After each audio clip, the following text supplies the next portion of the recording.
Dan Ikhwan selanjutnya kita akan berdialog dengan Ustadz Muhammad Joban ya dari Amerika. Nampaknya sudah terhubung di line telepon, Mas Fahri. Halo, Assalamualaikum. Waalaikumsalam warahmatullahi wabarakatuh. Kabar baik Ustadz Joban di sana? Alhamdulillah, sehat, afiat. Alhamdulillah. Keluarga sehat-sehat juga ya, alhamdulillah ya. Alhamdulillah. Gimana Mas Rizal?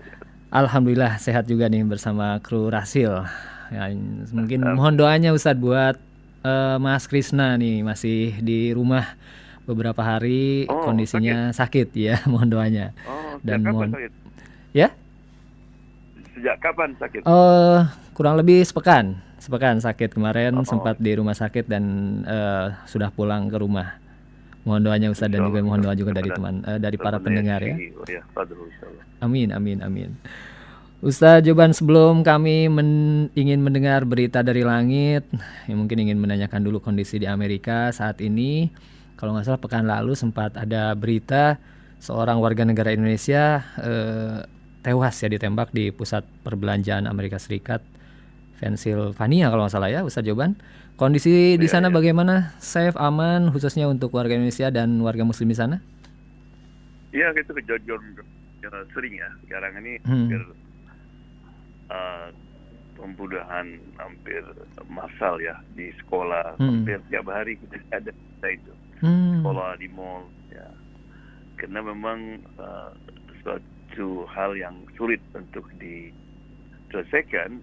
Satu pihak ada kelompok yang ingin supaya orang bebas senjata apa saja. Satu pihak lagi ingin membatasi. Itu yang kedua juga sekarang ini ketenggangan ekonomi, kekosongan jiwa ya. Itu sama meningkat ya. Jadi banyak faktor yang membuat hampir sering sekali sekarang ini terjadi pembunuhan dengan secara random ya. Pilih bulu masuk ke sekolah, masuk ke itu ya. Tapi secara umum ya alhamdulillah aman, alhamdulillah ya. Insyaallah Allah jaga Ustadz ya di sana.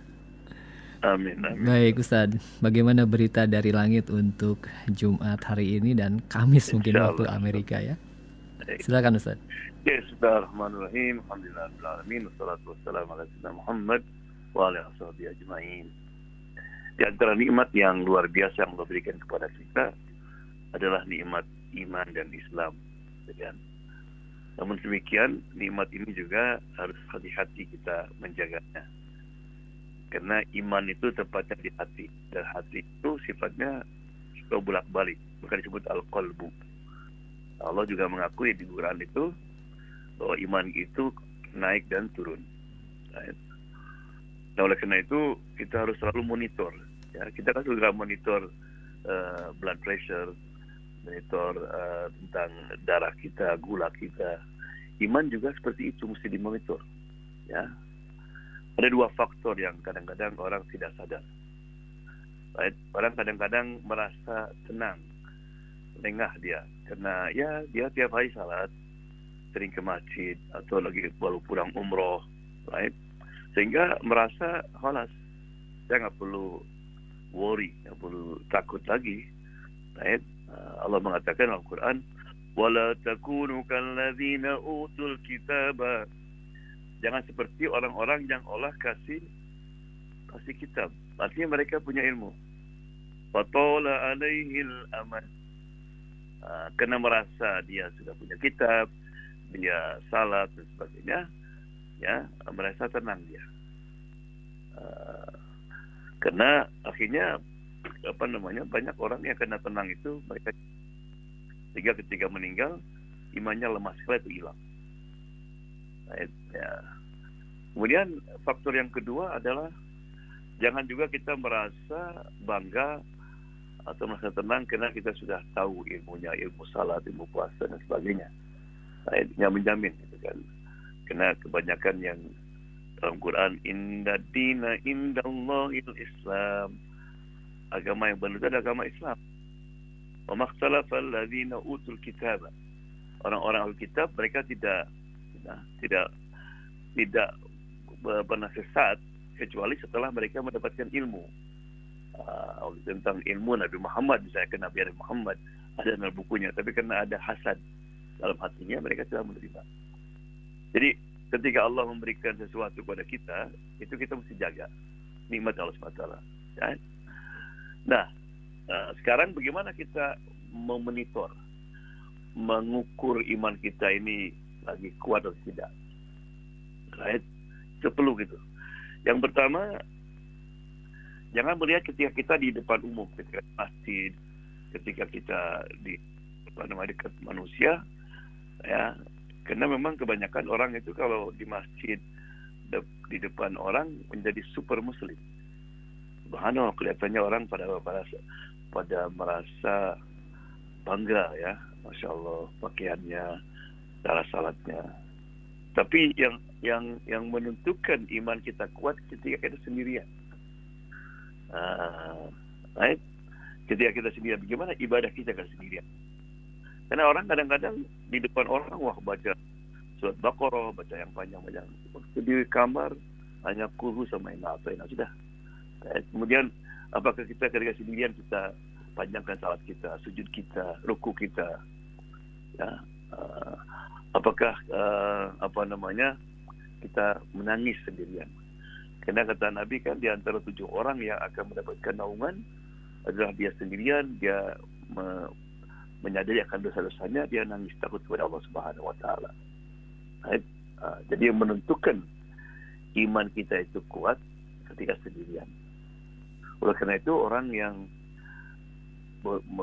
tergoda ketika sendirian, kemudian dia bisa bertahan, itu pahalanya tinggi.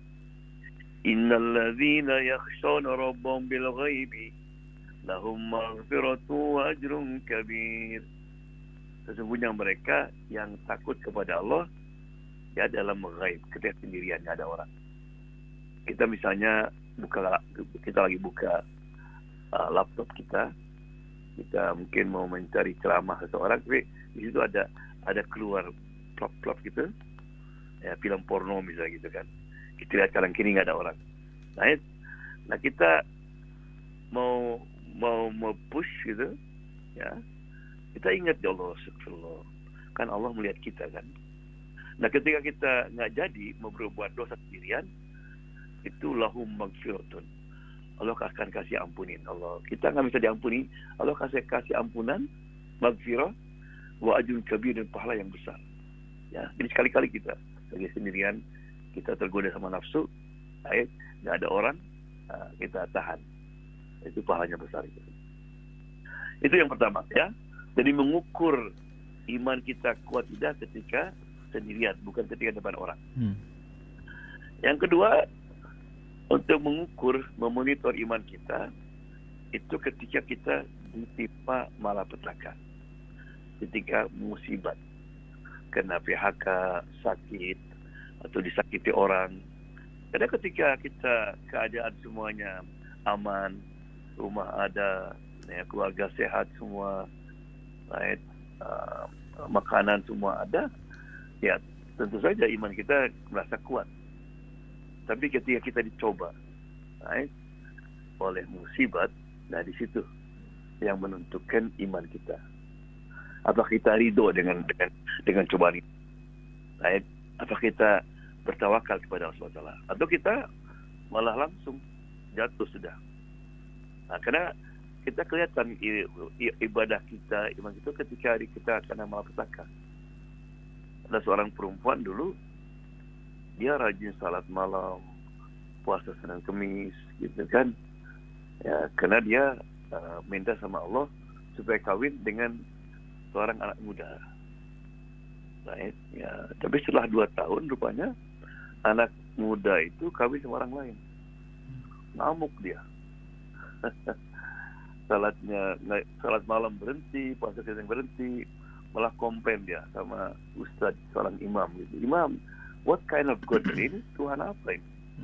Saya puasa Senin Kemis, salat malam, tapi apa yang saya inginkan nggak terjadi. Kata imam, kamu ini persis apa yang disampaikan dalam Al-Quran. Wa minan nasi man ya'budullah ala harfin. Ada orang yang nyembah Allah itu kayak di ujung sedikit, tapi tujuannya Jadi beribadah seperti orang mesen di online gitu ya. Kalau di sini Amazon kan.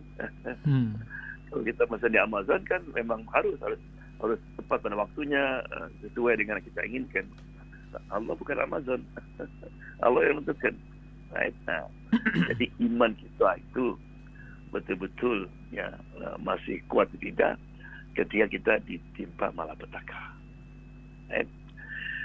Yang ketiga, ya, untuk mengukur iman kita ini kuat atau tidak, takwa kita ya ada atau tidak, bagaimana kita akhlak kita terhadap orang-orang yang terdekat sama kita, dengan orang tua kita, istri kita, suami kita, anak-anak kita, paman kita, bibi kita, itu yang menentukan.